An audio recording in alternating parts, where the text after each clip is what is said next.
Right, what's up, Amazon sellers? Today I'm here, obviously, to support you on the Fast Track FBA Weekly Live. If you are here and joining, just drop a hello down below, give us a hi, give us a shout out where you're from, and obviously if you've got any questions, please drop them down below. I'm just going to quickly check to make sure I've got my audio set up right. Yeah, that looks good. And fantastic. So if you're joining in, do drop just a hi down below. I just want to make sure you can hear and see me fine. If you can't, let me know. And then also as well, if you've got any questions, please drop them in. Obviously, I can talk about myself and my business, but I'm really interested to help you. That's the reason why I do these. So do let me know. So got a couple of people dropped in already. Jason just said hello. So hi, Jason. How are you getting on? How's your business? What's up? And obviously, what can I help you with? If I give you a little bit of an update on mine, we are looking, Amazon USA, by the way, looking that we're going to be breaking the 6 figures a month. So this month, we'll be on our 12th month. We've done 6, we're hopefully looking to do 6 figures. Fingers crossed.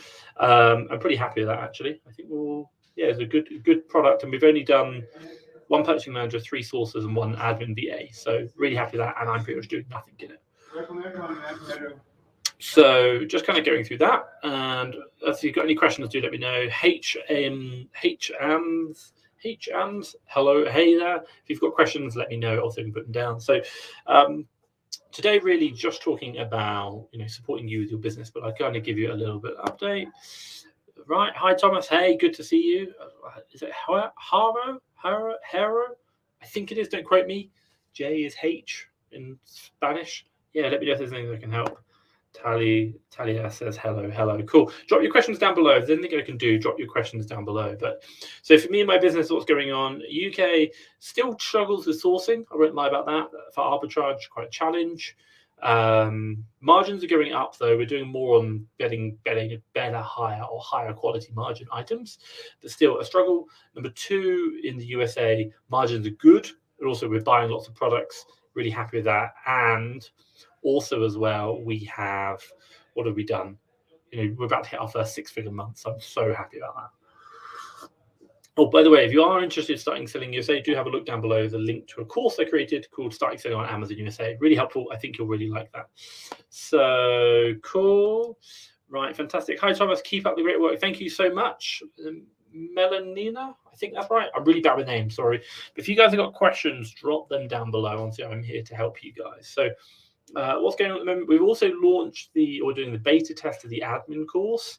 So that's all the administration, and also we're going to be releasing, that's probably going to go live in a week or 2 to general users. And the other thing we're doing with it as well is we're introducing a weekly live support call with my team, so you can actually have a weekly call with my team to understand if you've got admin related questions, they can support you with that and just help you out. And that'll be a weekly call that we have every week in a private group for all people who have signed up to the admin course. So it's in beta testing at the moment, but next week or the week after, hopefully going live, you'll see that. So let's kind of jump through.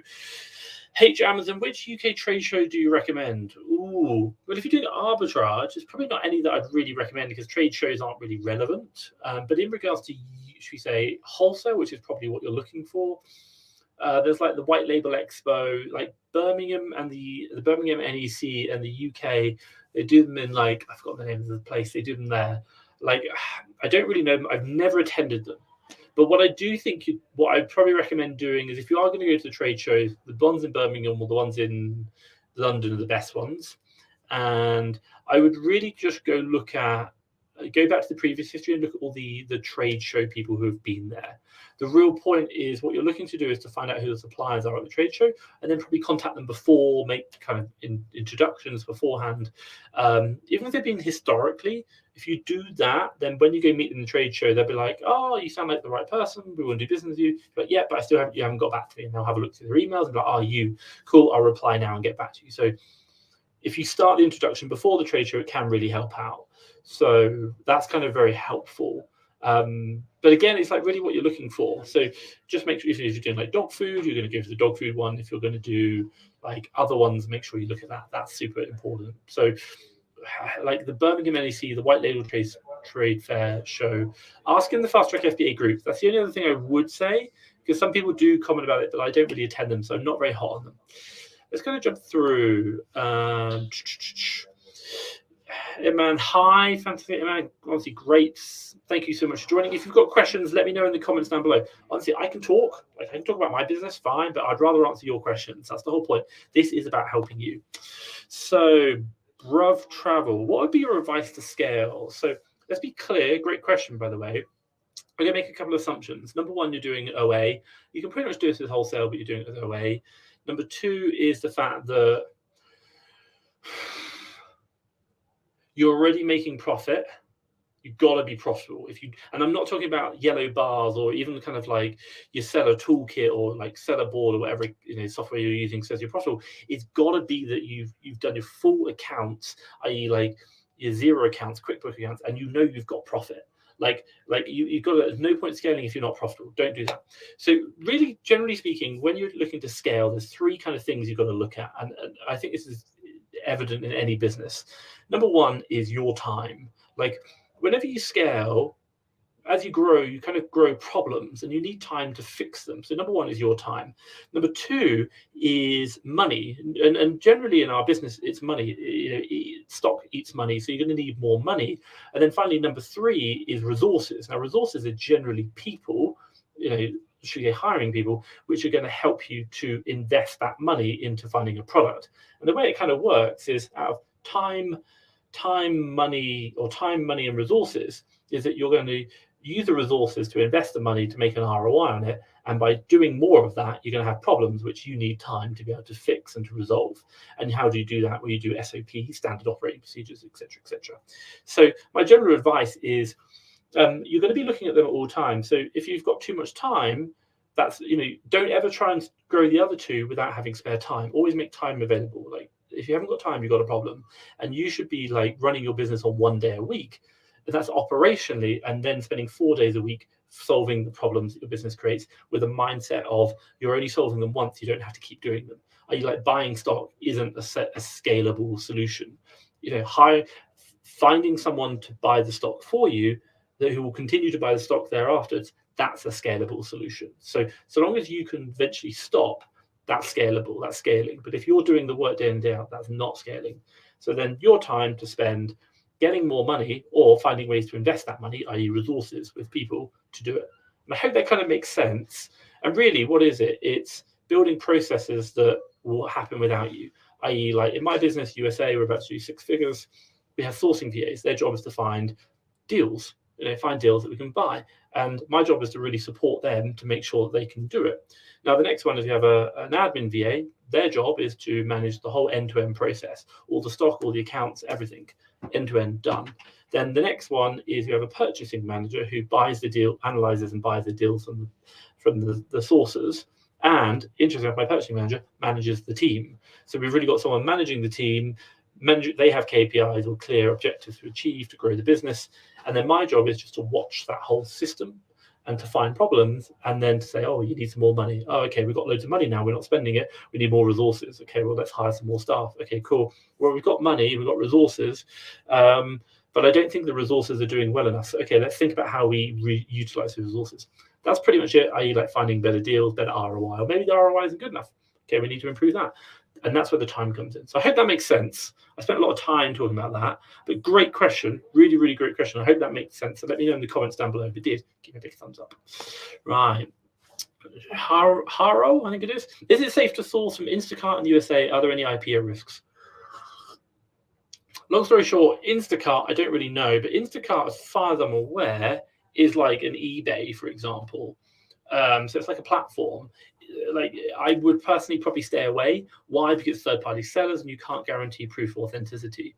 So you might get, the thing is you might be okay, but if you get one IP complaint and inauthentic and Amazon asks you to prove where it came from, what you need to be able to prove, and Amazon says this very clearly on their website, is that when they ask you for an IP complaint for inauthentic or anything, or when they ask you to prove authenticity of the products, they're asking for documented evidence to show that the product can be traced back to the manufacturer through what's known as the supply chain. I.e., like, let's say, for example, I buy, water, and I buy water from Walmart, and then Walmart buy it from the manufacturer. So there's a supply chain there. Now, Amazon doesn't need to see every single document of every purchase order going back, because that's not going to happen. But what they accept is that Walmart is a good, reputable brand, and they will be buying legit products. So long as I can get back to Walmart, i.e. with an invoice from Walmart, they're happy with that. And I'm not saying that they're happy, but they've never complained when we've provided Walmart invoices. So I hope that makes sense. Now, the problem with Instacart is the suppliers you're buying from, you won't be able to, you'll struggle to be able to show that you got those products from the manufacturer. If not, they could be from like China, for example. So that could be the issue. If you can prove it back to the manufacturer, fine. If not, don't worry. Let's kind of jump through some great questions. ALJ, hi Thomas, not a question, but some feedback. I've not long bought the USS from you. It's a fantastic tool, and I don't know how I've been without it for so long. Fantastic. Hey, really, really good. Thank you so much. The USS, honestly, fantastic tool, and I love that. So I think definitely from me to you, thank you so much. And it is a really, really good tool. It's a fantastic tool we developed, and we're developing on. We've actually hired a developer now full time to work on this. So if anyone is interested, fasttrackfba.com/USS. It does the whole management of your arbitrage business and VAs and everything. Helps you find better deals, better suppliers, and what suppliers are working for you. So it's a really cool tool, and also it has an API connection to Amazon, so it gets the feed data. And if you like Excel, doing your own tweaking, it was really, really good. But yeah, thank you so much. Khalid MMA, how do I go about buying as many units of a product if the retailer has set quantity limits? A couple of things: create new accounts, obviously try and change IP addresses, or at least do it in incognito mode when you do it, because they'll have session cookies, so they'll detect the same user.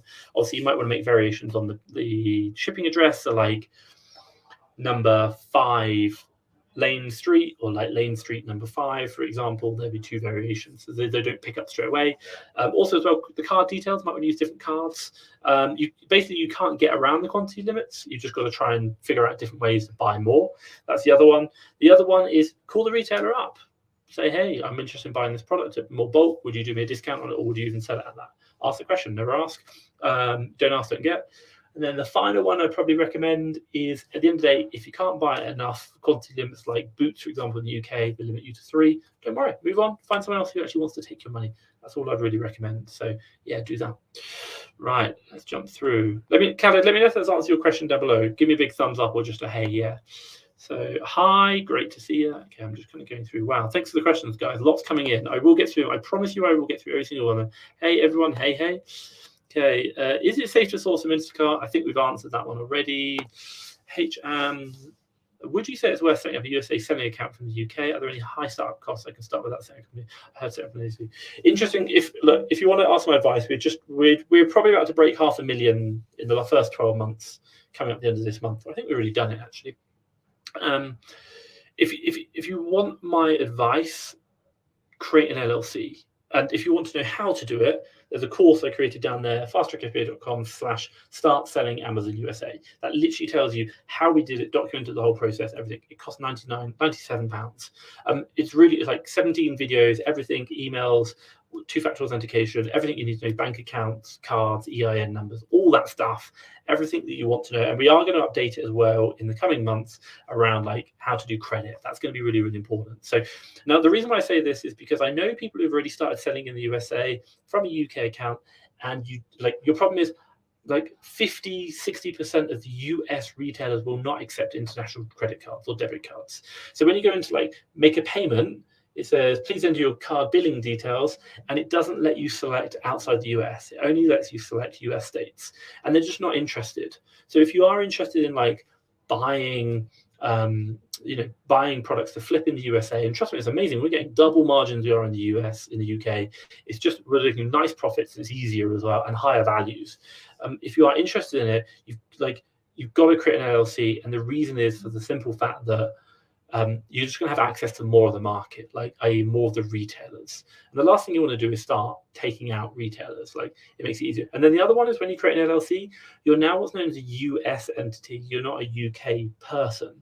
You are not your company, and your company is not you. Because you're now a US entity, you now, let's be clear, you now have a US company, which can now get US credit cards, which can now also get US Amazon loans. If you're a UK company, it just comes a lot harder. A lot of people won't loan to you because you are not based in the US. So just be mindful of that. Like, yes, the startup costs are higher. It's about $600 you've got to do. There are more costs, but you just access more of the market and you're getting more margin. So the business will pay for itself. So I hope that makes sense. But let me know if that answers the question down below. Ross P. Hi there. I just signed up to sell a toolkit. How do I check my profits? Do I have to input the buy price and Amazon fees for each of my products? Yeah, definitely. 100%. Yeah. Sell a toolkit, really good. Really like it. We use it.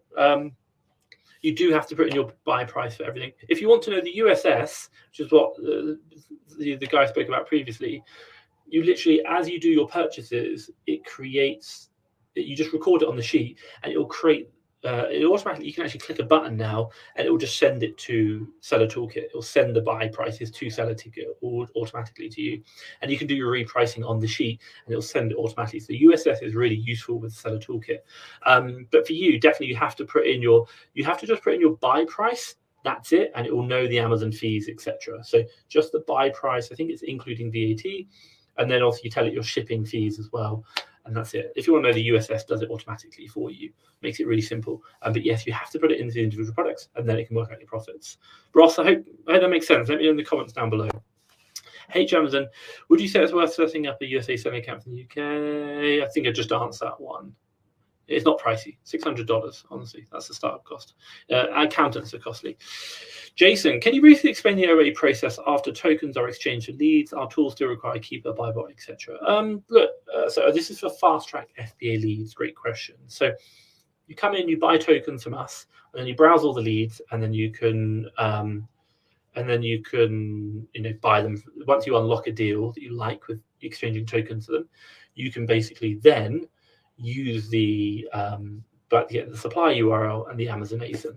So in regards to your specific question, do you still need tools? Well, we have our Keeper graphs, which are using the same data as Keeper. Also as well, we do the calculations for you. Now, the one thing which I'll say is we do the calculations. So you don't need the other tools. You can just use the calculator within the app itself. But what we do really recommend is, like, it's always a good idea to double check. Why? Because the reason is like you may have put some information wrong into our tool or maybe not updated it, and these tools help you out, like making sure that it's that everything is double checked. Now, for the sake of like Seller Toolkit, or Seller AMP, which is like £15 a month, is really helpful. Now, the reason why I say that is because with our service, the leads, you're going to say, for example, you're going to find a cat food Lego or cat food chicken with us. You like, cool, unlock that, cool, you got cat food chicken. Now you want to go to Amazon and sell it. But you might also go, hey, you know what, like cat food chicken, there could be a cat food beef flavor. So then what you're going to do is you're going to go find that from the supplier and then look to the Amazon listing. Now, you wouldn't be able to use our tool to do that because our tool is only for the leads we have. But if you had like Seller AMP, for example, £15 a month, you could then go look at that and then do the analysis on that one as well. So there is an advantage to having the tools because lead services are great, but you should use lead services like a starting point to find other deals, whereas not just for your only source. Like, you can find so much more. And if you're interested in learning more about that, that's called leaf sourcing, what I just said. Do look at that on the Fast Track FBA playlist. There'll be one on leaf sourcing, but it's under the sourcing playlist. But really, the tools are going to help you double check, but also as well help you find additional deals around the one that you found on the lead service. Jason, does that make sense? Let me know in the comments down below. And if you want me to go into more detail, I can. Rough travel, great, thanks, cool. Great question, by the way, really good about scaling. It's a challenging tool, but like that's the three ways I think about it. And interesting, I think about that for any business. It's really about you and what you're doing and how you build a business. Sorry about the noise, lots of people out there. Gorilla Investor. Hi, Tom. I'm trading on an MBA and it's been 3 weeks. My VA hasn't been able to find any products yet. I have 3 sessions a week around 1 hour session. Is this normal? No, like to put it in perspective, we do a 7-day training session for our team, and our 7-day training session is really designed to train them, but also to test them on that training. And we have a sign-off criteria that within those 7 days, they need to find 15 deals. That's it. So they've got to find 15 deals which meet our criteria. If they haven't, we don't sign them off. Then after that, we expect them to find between 2 and 5 deals per day that we're going to buy. That's the important point, buy. So generally, that's month 1. So like if you kind of score 2, by the end of week 10 or week 1, they should probably find about, let's call it 5 to 10 deals that you're going to buy. So 3 weeks, I'd probably say that there's a bigger problem there. Now, obviously, if you were part of the Fast Track FBA VA Academy, and we do teach our VAs from scratch, is we jump in there and support. So keep trying, but I would like if it doesn't work out, that's fine. But a lot of people do come to the VA Academy to do their first VA, learn everything they do, and then maybe train themselves, or just realize, hey, we're just good at this, we do it. So I hope that makes sense down below. My VA is learning from scratch. Yeah, Goria, investor.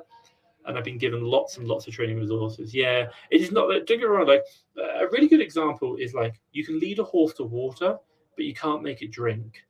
And what do I mean by that? You can tell the VA exactly what to do, and it works for you. It doesn't mean that they're going to be able to do it the same standard as you. And there's lots of reasons behind that. So just be mindful. Like it could be that they don't really understand properly, or maybe they don't understand how you do it. They work differently, or maybe like there's just some issues. And we're really good at understanding that. But like you can lead a horse to water, but you can't make it drink. Just because you've given them lots of resources doesn't mean they know what they're doing. And there is a difference. I hope that makes sense. H Amazon. Is the USA market not saturated? Would it be hard doing it over there? Do you recommend starting in the UK and doing well, only then scale to the US? Hey, if you ask me, I think the US is easier than the UK. I think the UK learn a lot from the US, but it's a smaller marketplace. And the net result is that we've just seen I won't lie, like, yes, I've learned a lot in the UK and we've taken it to the US, but like margins are so much better. Everyone's doing so much better. And like we're doing well. Like, if I were to start again, I would start in the US. But out of the 2 marketplaces I've done, I'd start in the US. Things take a little bit longer, it does take time, but we're just ramping up, and the profitability is higher. So yeah, I think personally, for me, I like what is saturated. Yeah, there's more sellers, but I don't think that's the end. Like I do think that it's about really scaling like opportunity, and we're seeing more opportunity in the US. So I hope that makes sense. Right. Let me know if that makes sense in the comments below. Goran Investor, do VPNs help when sourcing? And do you know of any free ones? Oh my God. We use, yes, like a kind of, some websites don't allow you to access if they're outside the country. So VPNs help, but actually if they do slow you down, they slow the connection. There are some like, I don't know which ones we use. Like we use a paid one, ExpressVPN, because we want, $100 a month is nothing in regards to like speeding up their sourcing.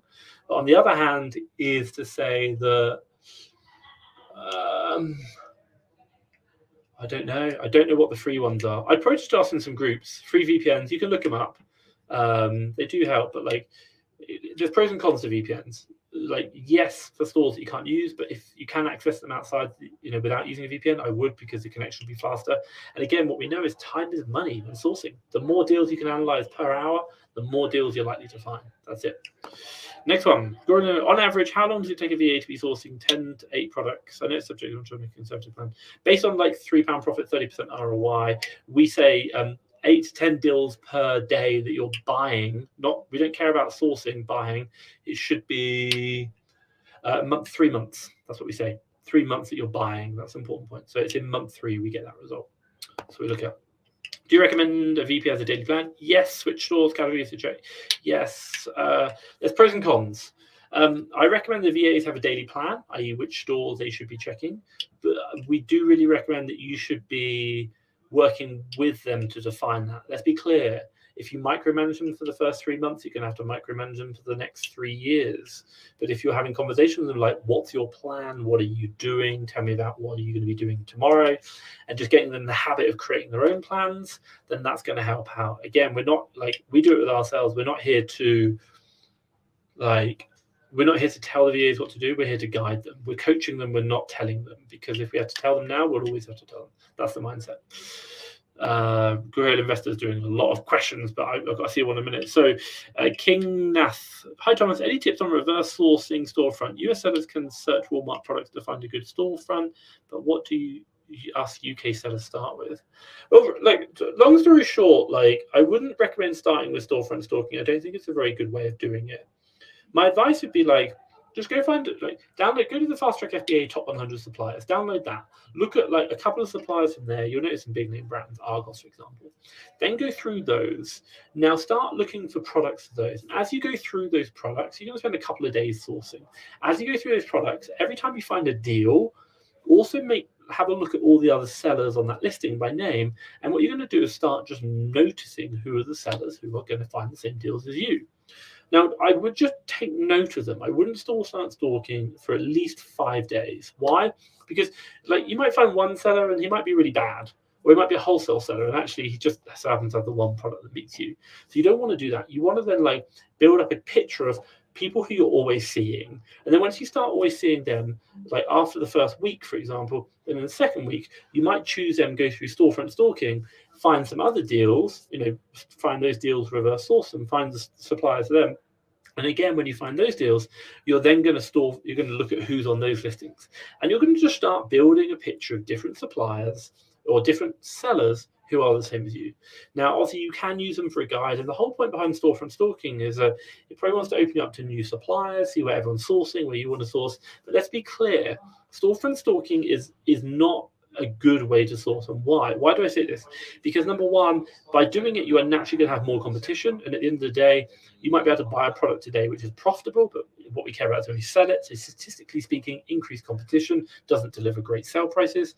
Number two is the fact that storefront stalking is inherently a delayed metric. So if I buy a product today and put it into my Amazon listing, it doesn't go live on my store until the stock goes live. So generally it's going to take 1 week, maybe 2 weeks before that stock goes live.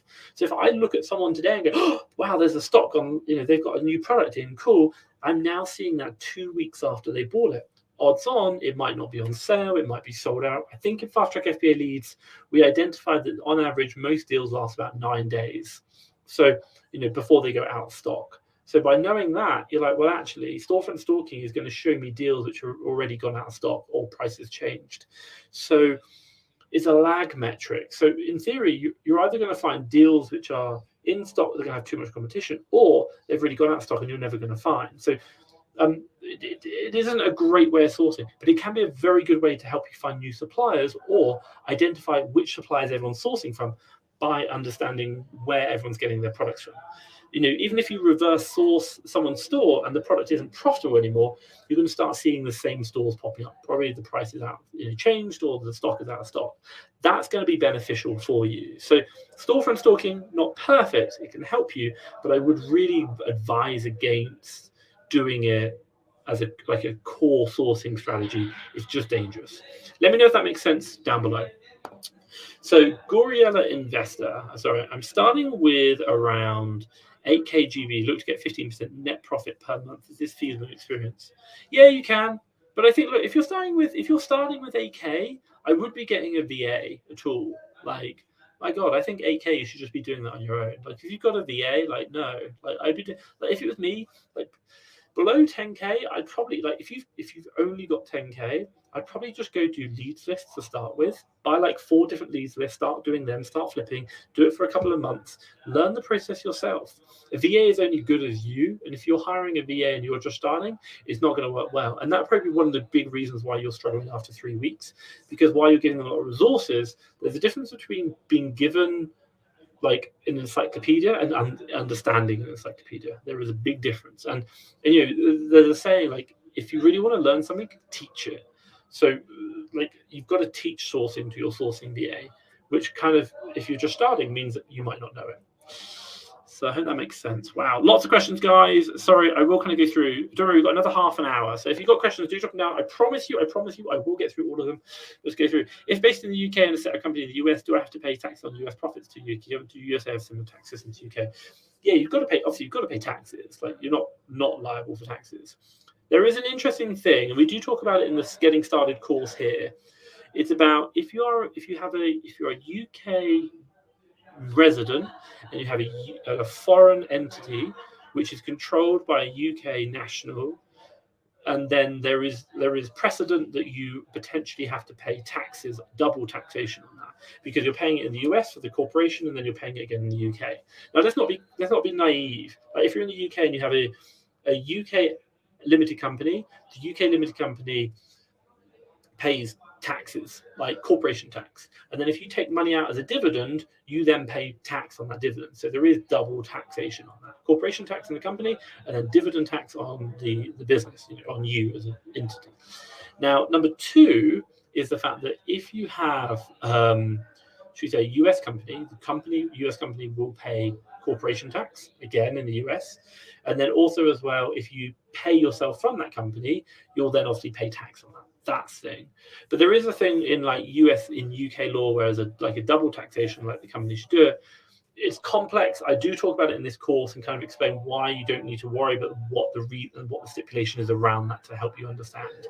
So I spoke to some accountants and explained the situation. So it does say in the course there, you will get double tax, obviously, at the company level and at the individual level, but you can have an external company. That is perfectly legal. That is fine. So I hope that makes sense, HMZ. Right, AJL. Right, I'm aware that you've had Amazon loans. How long did you take to get offered Amazon? First $1 million question. Well, how? Do you have any idea Amazon criteria to be offered one? Yeah, top tip for you. I can give you some kind of insight. So generally looking about a year and a half.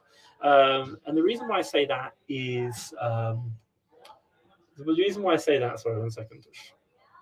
The reason why I say that is for the simple fact that, top tip for you, you probably want to file your first year accounts. By filing your first year accounts is going to, in the UK, they go public and they show how much profit you've made. Now, Amazon look at that. Literally, I think it was the day after my first year accounts got filed, we got offered Amazon loan. So that's why about a year trading plus half a year to file the account. So the quicker you get the accounts filed and showing the profit, fantastic. And then number two is generally profitability and obviously revenue. They look at revenue and stock holding. Like we noticed one time when we had an increase in stock holding, but revenue decreased, Amazon offered the same loan value.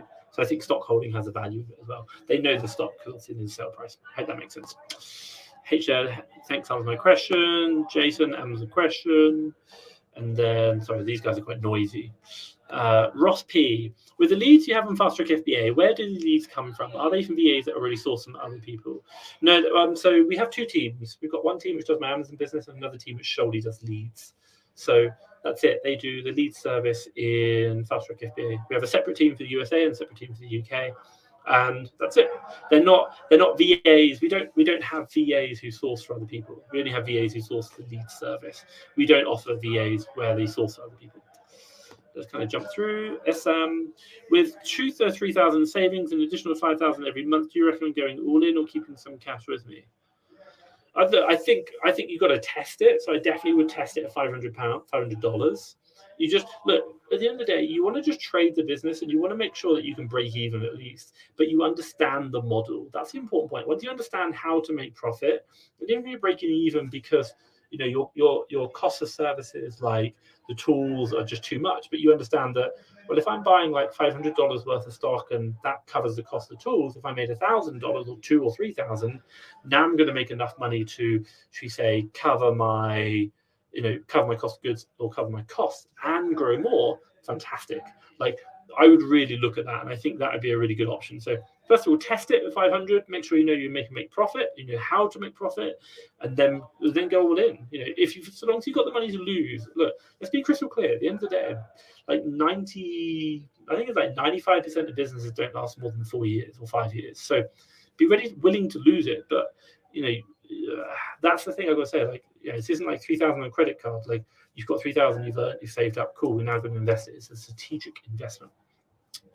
Hope that makes sense. Isam, is it okay to buy products that have 10 sales a month and 10 sales on those? It depends. Look at the number of buy box. I really look at there's a video we recently released called like my purchasing criteria. I'd really look at that. So like, if it's got 8 to 10 sales a month and 7 to 10 sellers, but 7 of them are all merchant fulfilled, there's only one FBA, and the one FBA is winning the buy box all the time, and you're making a good profit, yeah, I'd do that. But if they're all FBA and they're all at the same price, no, I wouldn't. So there's a little bit more to it than that. So look at the purchasing video we did recently, and even my keeper videos. I think that'd be really, really helpful. let's kind of jump through. How do you work out per unit UPS shipping or okay, so we don't do it per kilogram. We just do it basically like go into your Amazon Seller Central. I'm generally guessing you're buying the same types of units. So you're not like buying wardrobes or beds one day and then CDs the next day. So they're all kind of pretty similar in size. So go into your Amazon Seller Central, go to your shipping, take the last 5 shipments that have been completed, and then just add up the total number of units, and then go into each one of them, and you can see the shipping cost. It tells you the shipping cost. So add up the total number of units, and then add up the total shipping cost together, divide the two, and that'll give you price per unit. And just do that as a sample every month, and then build that into your calculations. It's never going to be perfect. The good thing about it, if you want to know we do it that way because you can do it cost per kilogram, but like the products are generally the same. So we just do a cost per unit. It makes it simple to do calculations. Whereas kilograms are a bit weird, and you can do what's known as like volumetric kilograms, which get even more complex. So I won't go into that, but that's how we do it. Right, HAMZ. What is the minimum you recommend to start in the USA? What is the minimum amount you want decent? What is a decent amount? Look, at the end of the day, I think if you're going to start in the USA, you're going to need if you're going to do the course down there, and that's I recommend doing that. You're going to need $600 setup fee. You don't need to do the accounting straight away. You can wait. The accountant is about $1,000 a month, but you can wait until like towards the end of the month. August, September is when you start having to do that. So, long story short, if I would probably guess, I'd probably say minimum about 5K. Why? Because it takes about 2 months to flip, 30% ROI on 5K. Where's my calculator? Yeah, if I'm doing 5K, I should be able to do this in my head. 5,000 times 30% ROI. Yeah, 1,500. So it's about 2 months. So in 2 months' time, you're going to make 1,500. So your first month, you're basically just going to pay, or the first 2 months, you're going to pay for the cost of setup. Then you've got to make some more money. And then really like 5K, if you can go in with 10, I think you're in a much better space. But ideally, you want to go in with 10 and then be able to put more and more in. You know, the reason why I talk about this is like, e-commerce is not like you can just start with £200 or $200 and then make 10,000. Like there are inherent costs of doing the business, i.e. tools, and then in addition to that, you're making a margin on the product you're selling, but that product you're selling eats cash. So if you're making 30% ROI and you've only got $100, you're only going to make 30% ROI. And by the way, you're going to make $30. That is, you can make that over 2 months. So it's that $15 per month, which is like nothing. So like I would really recommend having probably at least like 5K to start with, but ideally like 10. But if you and by saying like that, it's available capital. So there's no harm in starting with like set up 600, do another 1,000, test the model, fine. You're happy, cool, and then go in and test a lot more. I don't say start with like 1,000 straight away and that's it. Or start with 10,000 straight away, test it, make sure you fully understand it, everything's working, then throw fuel on the fire, i.e. money. Hope that makes sense. Edwin, no questions, Tom. Just thank you for the guidance you give every week. Long may it continue. No, cool, fantastic. Hey, thank you, Edwin. I appreciate it. And I hope you like the format of I want to just help answer your questions. And hey, I love your questions. I think they're great. So do let me know. But yeah, hopefully it's helpful for you as well. So cool. Glad I can help. Thanks for the advice. Cool. Not a problem. Oh my God. I will get through all your questions. Don't worry. We've got another 20 minutes. What would you say is more effective? Keep a product finder for sourcing or manually sourcing certain finds? Definitely manual. Okay, keep a product finder is really good for reverse sourcing. Okay, look, let me put it this way. I would say manual sourcing certain sites. Why? Keeper is amazing once you fully understand how to use it, but I do generally believe is like, if I had to aggregate, like, let me put it, the way I kind of look at this question is, if I was to take 1,000 Amazon sellers right now who generally just got started, what percentage of those Amazon sellers would be doing keeper product finding and what would be doing manually sourcing sites? And I would probably say at least 90, if not 95, would be manual sourcing sites. Now, if we take that to the medium level, let's take, people doing 10K, like they're not big sellers, but they're decent enough, 10K a month, they're doing fantastic. Now, I would still reckon that at least 80% of them would be manually sourcing certain sites, and that's what their VAs would be doing if they have VAs. Why? Because these people aren't stupid. They go where the money is and they go what works. So keeper product finding might be a methodology they use, but they still do manual sourcing. So In my personal opinion, I would say manual sourcing certain sites is the best way of doing it, but I couldn't say for sure. I'm only assuming here. I hope that makes sense. Let me know down below, Luca. SM, I've sourced a very good product, but there are about 12 FBM, no FBA. Should I be worried in terms of FBM? That's fine. Don't worry about that. So two things: run the brand through the IP checker.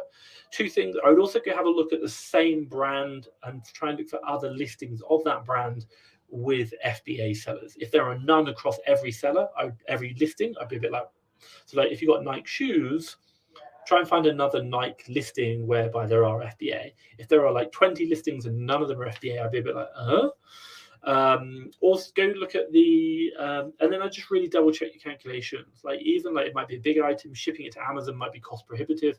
Just really double check everything, and then if that works, just buy a couple, go test it. Like, it's not the end of the world. Just as long as you're not getting an IP complaint, fine. I think that's it. Also, so I look at the historical buy price. Just make sure that the lowest buy price over the last year is not lower than your break even. If that's happened, then it could be that your drop shippers might drop down. But I would be guessing that they're competing. So, like, I think you should be fine, just as long as it's not going to get you an IP complaint. That'd be my thing. And then check your calculations. Let me know if that answers your question down below, SM. Do you recommend Profit Protector Pro? I've heard as many as Amazon has an inbuilt writer. Which one do you recommend? So I've never used Profit Protector Pro. I know the owners of it, and I know a lot of people who speak very highly of it and do like it. And if you've got BuyBot Pro, it can really help you. They do integrate very well together. So like I don't personally use it, but I know people who speak really well of it. The other one is we use Seller Toolkit, which is a P&L software and repricer. We pay extra for the repricing. We use that. It works. It's super simple. We really like it, and we integrate through the USS. So I could probably recommend that one because that's the one I use, but I'm not saying that any other ones are wrong. People use like Aurora. My God, there's loads. There's like 1,000. Like Repricer Express, Repricer, Be Cool, other ones people use. We use Seller Toolkit. It's cheap. It works, and I'm happy with the results. That's it. Amazon, in regards to Amazon, has its own repricer. Yes, it does, but a couple of things. It's not very good, and as far as I'm aware, it might have changed.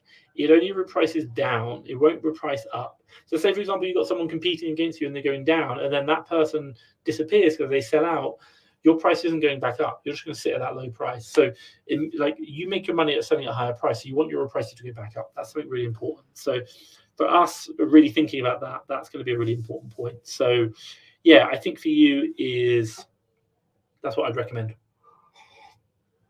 Use a external software, and also think about what's the motivations. Like Amazon's interest is to make more sales, and generally speaking, they're going to make more sales at a lower price. So they're interested in to get your price lower.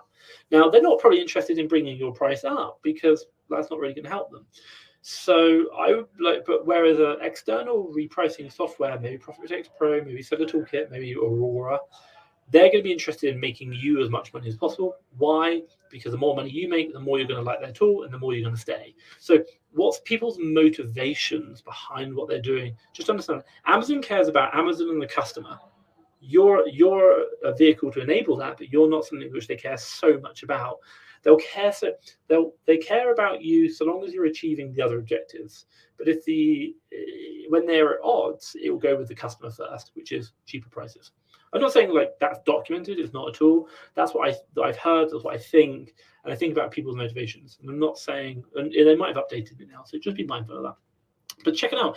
Top tip for you: go try Profit Protector Pro for a month, see what your ROI is. Go try Amazon's repricer for a month, see what your ROI is. Go try Aurora or Seller Toolkit for a month, see what your average ROI is. Whichever one gives us the best results, go for that. That's my advice. Amazon. I've watched a recent video on wholesale. It seems much simpler than OA once it gets supplied. What's holding you back from going wholesale? I'm trying to decide. We do wholesale. We started wholesale this year, if you want to know. Last week, the week before, we did 10,000 in sales in that 1 week. So I wouldn't say we're small. I think we'll probably do like 40,000 this month in wholesale in the UK. But you've got to think the OA business is doing 300,000, so it's about a sixth of it, which is really good. We started at the beginning of this year. We've got a team running it. the reason why we started doing it is because it's just easier to dump money into. And our problem right now is we have more money than deals to buy. So it's OA gives you higher margins. Number two is wholesale. On the face of it looks simpler, but it's a lot more complex. I.e., like OA, you go to a supplier store, you know the buy price, and you can check it. Wholesale is you go to the wholesaler, you open up an account, they give you like 1,000 products. You've got to check the products, and then they maybe list a price, but that isn't really the price that you're going to pay because you can negotiate discounts. So then you've got to kind of guess what the price is you can achieve for it, like maybe dropping a 10% off.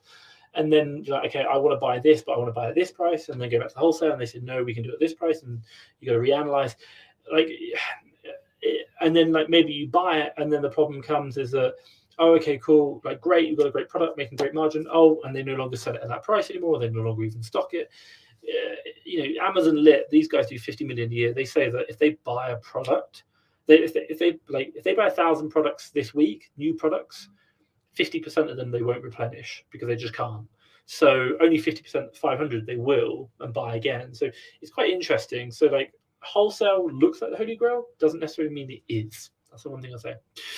Hey, Jamison, thanks for all the answers. Cool. I know you've had lots of questions. And hey, thanks for the questions. Glad I could help. Wired Coffee Guide. Hi, Tom. I'm sick of the videos and live streams. At what stage in your career does it make sense to use Fast Track FBA leads? Whatever you like. Like, honestly, I think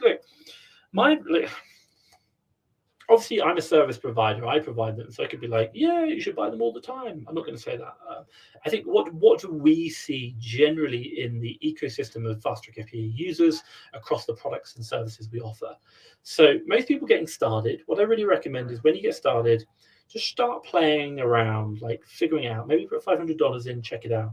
Now, you might want to buy lead services at that point, just to start giving you some more idea of what good deals can look like, what good suppliers look like, what we're analyzing, what we like and what we don't like. That's going to be really important. And I think that makes sense. I would continue to grow that probably up to the point whereby I'm going to put out some numbers here, but they aren't definite. 5 to 10K a month revenue you're doing, and you can use lots of different lead services, like use Fast Track FBA leads, use other ones, test them, honestly, find out which one works best for you. And let's just be crystal clear, the measure of success for a lead service is not the deal you see today, it's the price you sell it at. That is super important. Why do I say that? Because, my God, if I show you a deal today that's making you 20% ROI, and someone else is showing you one that's making 30% ROI, but let's say, for example, I show you the 20% ROI goes to 5 people, and the 30% ROI goes to 50 people, you can probably guess what the price is going to happen. It's 30% ROI today when you're buying, but when you sell it, because of 50 people, that's going to crash down to like 5, 4, 3% ROI, maybe even negative. Whereas the 20% ROI one, because there are less people, might stay at 20%. Not saying it will, not saying definitely, but look, just be very mindful. Lead services can show you great deals today, which are great deals today because the people haven't bought, shipped, and got it on sale yet. That takes time. It's about delivering results. The USS shows you this. So you can actually tag all your purchases from the source, and then it will tell you like which ones are actually delivering more profit, which is really important, I think. And that's one of the questions we asked. So I say 5 to 10K revenue. Now, I say that loosely because it all depends on your ROI, but my advice would be is once you start finding you've got between £5,000 and £10,000 or dollars spare in your bank account every single week for a good 4 weeks, then you probably want to look about getting a VA. Why? You can use leads and VAs at the same time, but VAs are really good. Why? Because you then can get them to go back over your old leads, refine new suppliers, maybe replenish them, maybe call the supplier for negotiate discounts, or maybe go find leaf sourcing, like different variations of that lead, or maybe you're using USS and you identify that this one supplier really delivers a lot of the leads you're finding. So what you're doing is you're going to get your VA to go source from that supplier all the time because they just deliver great deals that work for your business. So a VA will help you with that. Now, what we generally tend to see is a transition. People get started on their own. They probably start with lead services. Maybe they're doing leads and up to a VA. They get their first VA. It's really good. Maybe they're still using leads. And then they're probably going to drop off the leads or maybe continue it and get their second VA. Probably when they get the second VA, they'll probably drop off the leads and then just continue doing the VAs. And we see that scale up. Now, my US journey is a really good example of it. We hired three sourcing VAs to start with, and but then we basically promoted one to purchasing manager and then got another one in. So we now have one purchasing manager, 3 sourcing VAs, and 1 admin VA.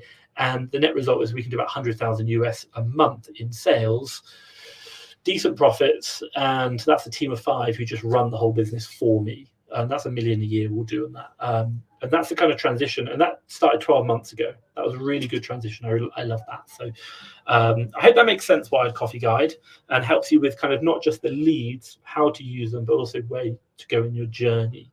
Let me know in the comments if that helps. Guys, we've got 10 minutes, lots of questions. I just want to say a big thank you. I'm going to get through these. First things first, coffee. Look, today I'm in WeWork.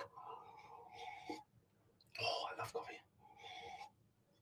Right, next one. What is the best way to find wholesale suppliers? Best way, I'll just lie. I'll do a little bit of a backwards way. Go on Amazon sellers, go on Keeper, look at all, type in product finder, type in all the criteria you want, no Amazon, between this rate, X number of FBA sellers, fine. Just filter out lots of products, cool. Then go look at those, then find all the brands, and then call those brands and ask them who's your supplier, who's your wholesalers, or your distributors. That's it, super simple. And then call them up and try and create an account. If they say, no, we're not going to create an account, you say, cool, not a problem. We want to buy this product. Who can I call? Who's going to allow me to create an account and buy this product? Because not everyone will give you an account, but they can pass you on to another wholesaler who allow you to buy the products. Simple, easy. Hope that makes sense. Very simple. English with me, what's the maximum BSI you go for, and do you sell some slow, medium selling items? I think most of our products are, we have some up to 180 days, like everything's gone after 180 days. Majority, maybe 2% go over 90 days. 2% of stock goes over 90 days. That's about it. So everything's within 90 days. We're pretty high volume because we've got the cash. If you haven't got cash, slow, it's kind of like, if you've got lots of cash, you want to slow down, because you don't make money in cash, you make money in stock. So if you've got lots of cash, you want to convert that cash to stock. So you want the majority of your assets in stock, because that's where you make your profit. But if you're running out of cash, you should decrease the amount of stock you've got, i.e. increase the speed of turn. But if you've got lots of cash, you should slow down. So we've got lots of cash, but we're churning it about right. So we don't have too much. I say that though, but like sometimes it's crazy. Like not last week, the week before, we ran really low in the UK, but this week we've got like 6 figures to spend in cash, available spend. So interesting. ALJ, can you recommend any good accountants UK? I've spoken with a few, or don't really understand Amazon business. We'll see. Yeah, Fast Track FBA Tools, I think it is. We use a company called E-commerce Accountants. Just type in e-commerce accountants. I think you might see me on this thing. They're based in, it's like a white and red kind of website. They're based in London, and they're based in, I forgot where it is. Their owner's called Joe Cox. That's the owner. We use them, like we've used them for years. I've met them. He's an ex-Amazon seller, and they've probably got like, I don't know, a team of like 25. They know what they're doing. I've met many 7-figure Amazon sellers when I was a 6-figure Amazon seller through them, and they've done my accounts fine for years. So do check them out. Might not be the cheapest, but they know what they're doing. Haro? What percentage of sourcing is done through tactical arbitrage? It seems saturated to third-party sellers and goods themselves. Zero. And I'm just going to be really crystal clear. I've met many Amazon sellers who are doing way more than me, up to 10 million OA, 10 million a year into OA. They're using zero like sourcing software. They all use VA, manual sourcing. Trust me, that's it. Like sourcing software is great to get you going. They're like lead services, but like I'm not saying it's wrong, but if you look at the bigger sellers, the people who are doing volume, they just don't use it. We don't use it. No one else uses it. I just don't no, we don't use it. So I hope that makes sense. It's okay to get going, but most people drop off it. SM. Yes, thank you. The other version of the brand that have many FBA sellers. This time it's just more expensive. Check grass shows making good stuff. Cool. Happy days. Buy it. Test it. See how it goes. How does BuyBot Pro work for ungating? The idea is to save time for auto ungating. Okay, let's just be really crystal clear. All these tools talk about like auto ungating everything. All they're doing is when you push a button or it does it automatically, is they're just trying to see if you can get ungated. Like when you go to Amazon Seller Central, put an ASIN in, it will go like, say for example, you put Lego in and it will go, you need to request approval. And then when you click request approval, what does Amazon do? It kind of checks some background metrics like your revenue, etc. things. They don't tell us, we're only guessing. Account health, revenue, and length of time selling, and feedback score. And they're going to look at those metrics, and they're basically going to say, has this seller been selling long enough, and do we think they're good? If they are, just just don't need to see invoices. Or is this a brand, is this seller quite new that we do need to see invoices? So that's all Amazon's doing. So what are the tools doing? What's that tool, BuyBot Pro, doing? They're basically just doing that click for you. So there's no special thing that they're doing, but you just click the button and it will do that manual process for you automatically. And if Amazon says yes, great, they'll say you've now been ungated. Or if Amazon says no, they'll say no, sorry, we can't. It's no special solution. It's just a one-click speed up process. It just makes it a little easier for you, but it's not some kind of magic. They won't automatically get you ungated whereby you couldn't get ungated previously. Like if you needed an invoice for Lego yesterday, you can't use the tool and get automatically ungated with BuyBot Pro today without an invoice. It won't work. Like that's the thing. So, or if it did, I'd be very, very surprised, because like that doesn't happen. So they're just doing the process. Hope that makes sense. H and Ricardo, hey Tom, I know you recently upgraded to Amex Platinum from the Gold. Have you found the card to be worth the extra cost? I know it's a US variety of settlement. If you want to know, I still have the Gold. So I now have 3 Platinum cards and 1 Gold. Okay, a couple of things. I'll just talk about in the UK. If you keep using the Platinum, spend over like 10,000 every quarter, you get a free 30,000 Amex points. So I'll do that. There's 120,000 Amex points for free a year. So, and also as well, it's nice to have 2 cards in case one you got different purchases. Fun. But the Platinum I really like. And if you know about me, I like to travel. So airport lounges, hotel upgrades, Hilton Gold, Marriott Gold straight away. I really like that. But there's no difference in regards to points or anything else. So if you are like, number one, the Platinum card, £595 per month per year is a business write-off. So if you are traveling, you want to use hotels, kind of upgrades, like me, I use it all the time, I spent 29 days this year in Marriott hotels. I'm going for Platinum, and it's only month 5, so I should do a whole 2 months in Marriott hotels by the end of the year. Hence, the Platinum's good value for money. But if you're not going to use those kind of advanced things, I wouldn't bother. You might just get the points. But really, like the reason why you're using the Amex things is to get the points, because you can convert them. Like if you're just going to do flights, i.e. like Amex to Avios, you don't need the Platinum. It doesn't make any difference. But the Platinum does help you with like, the Platinum I've used so many times for like, even last weekend in New York, we were in like, the Platinum Centurion Lounge, and they're the best lounges. They're really nice. So I do recommend it. But again, it's got to be worthwhile that you're going to get the benefit. Hope that makes sense. Cool. We've got 3 minutes, a couple of questions, 4 questions. Let's fire through them. Ricardo, thanks in advance. Cool. Glad I could help you. English would be, what's your requirement to operate to open wholesale like that, UTR number, business license? We've got, there's no requirement. We just got a business. We are VAT registered, and we have a website, and we have decent email addresses, not like tom@gmail.com, like tom@fasttrackfba.com. Also, we don't use that company to trade on Amazon or to do wholesale. But that's it. That's all I think you need to do. I don't think it's very hard. Like literally telephone number, email address, website. The website can just be a 1 page, really super simple. And then finally, what else? That's it. Nothing amazing. So yeah, that's my thoughts. Yeah. SM, would you ever sell an item that's been an actual brand selling on the listing? I would never contact the brand to get permission. I'm always kind of like a ask first or seek forgiveness. But I would also go check for that brand name to see if they've logged any other sellers. In the US, it's generally a big warning flag if the brand is on Amazon, because they're probably authorized FBA and FBA sellers as well.